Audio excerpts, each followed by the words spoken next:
Strap in, we're going deep today. This isn't some surface-level take on firearms policy. We're diving headfirst into the bureaucratic madness that is America's gun legislation. And frankly, what we uncover is embarrassing. Silencers and short-barreled rifles, the regulatory circus. Let's kick things off with suppressors and short-barreled rifles, or SBRs, for those of us who actually shoot. The rules surrounding these items are a mess, outdated, confusing, and completely detached from common sense. And it's not just about red tape. It's about real violations of our rights, fueled by paranoia and ignorance. Here's the troubling question we need to ask. In the United States, a country built on freedom and the right to bear arms, how did we end up with more restrictions than some parts of Europe when it comes to owning a suppressed firearm or a rifle with a short barrel? The National Firearms Act, a relic that needs to go. Now, you may have heard whispers about a new piece of legislation being floated in the Senate, something supporters are calling the One Big Beautiful Bill. Yeah, the name is hard to say with a straight face. Hidden in its pages is a proposal that could finally strip suppressors and SBRs from the outdated grip of the National Firearms Act. If you're not familiar with the NFA, it's a law passed way back in 1934. It slapped a $200 tax on certain types of guns, including suppressors and SBRs, and forced legal owners to jump through federal hoops just to register them. Doesn't sound like much? Trust me, it was meant to be a deterrent. Let's be real here. Charging a $200 fee to own a device that helps protect your hearing is like taxing helmets for bikers or charging extra for a seatbelt. It's nonsense. Rolling back this part of the NFA would eliminate the outdated tax stamp process, remove the federal registry burden, and finally acknowledge what we've known all along, that owning a suppressor or an SBR isn't shady. It's responsible, and it should be treated no differently than buying a standard rifle chambered in .556 or a handgun in 10mm. It's a rare win, a small light at the end of a very long tunnel for gun owners. The political roadblocks and the usual fear tactics. But of course, just when you think progress is on the horizon, in come the usual suspects to shut it down. Leading the opposition is Senate Minority Leader Chuck Schumer, backed up by the anti-gun crowd in the Democratic ranks. Their excuse? They're claiming that cutting these taxes has nothing to do with the budget, so it can't move forward. Wait, repealing a tax isn't budget-related? That's about as backwards as it gets. This isn't about procedure. That's just the cover. What they're really doing is playing the fear card again. You've heard it all before. Criminals will get their hands on silencers. Short rifles with suppressors will be the next tool of mass shooters. Same script, different day.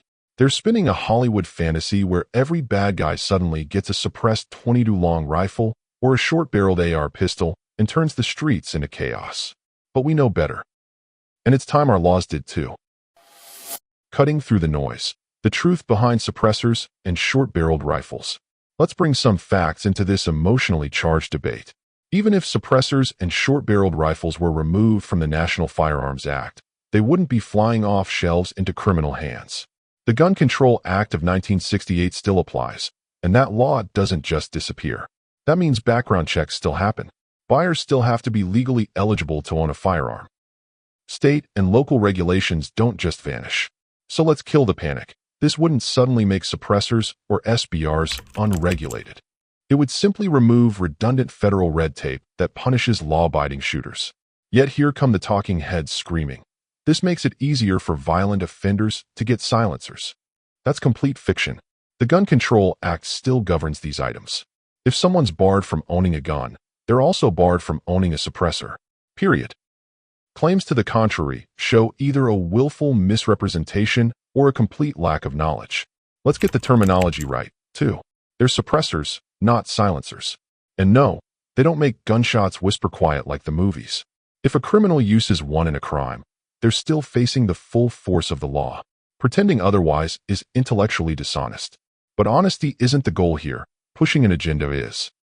These senators trot out fear-driven soundbites like, mass shooters will use silencers so no one knows what's happening. That's absurd. A suppressor doesn't make a .556 round or a 10mm pistol silent. It makes it less damaging to the ears. That's it. Knox Williams from the American Suppressor Association said it best. No American should be taxed or punished for using a device that protects their hearing while exercising their constitutional rights. Let's be clear, firing a round from a 9mm handgun or a .308 rifle without hearing protection can do permanent damage. Why are we taxing safety? And here's the other piece. Why stop at suppressors? What about the SHORT Act, the push to deregulate short-barreled rifles? If the point is protecting rights and removing unnecessary restrictions, then let's go all in. That's exactly where organizations like Gun Owners of America come in. They're taking the fight directly to lawmakers and doing it the right way. No apologies, no compromises. If you believe in protecting your rights, they're worth backing. Europe's got it right, and we don't. Now for the part that really flips the script. Plenty of European countries, including some you'd never expect, have more practical firearm regulations than certain U.S. states. Yes, really. In Finland and Norway, licensed shooters can get suppressors with far fewer hurdles than in much of America.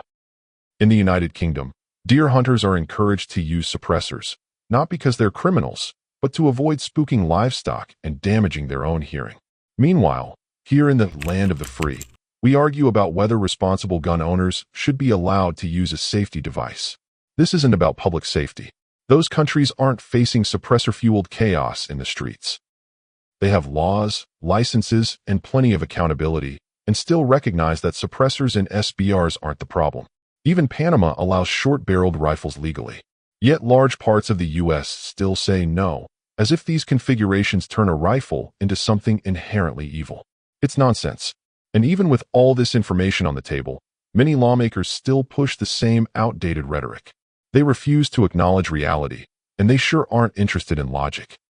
Bottom line, this fight isn't about gun accessories. It's about the safety, freedom, and rights of the gun-owning community. Where we stand, and where we head next. So where does that leave us? Right now, serious Second Amendment advocates are turning up the pressure, not just to delist suppressors, but to push short-barreled rifles into the same conversation. On the Hill, all eyes are on Senate parliamentarian Elizabeth McDonough to see whether these reforms survive the so-called bird bath or get tossed into the pile of procedural dead ends. Even if something makes it through Congress, don't count the anti-gun crowd out just yet. When they lose legislatively, they love to run straight to friendly judges for nationwide injunctions. That tactic's been used before, and you can bet it'll be used again, just another layer of legal roadblocks to delay your rights. So here's the real question. Can we trust those in power to actually fight for our rights?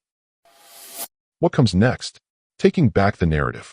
Breaking out of this cycle of confusion and bad faith fear-mongering starts with one thing: education.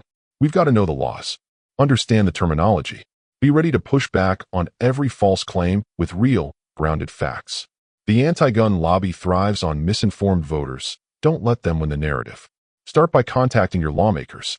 Let them know you're not going to sit quietly while your rights get chipped away. Push them to back practical, liberty-minded reforms, the kind that support responsible gun owners without compromising public safety.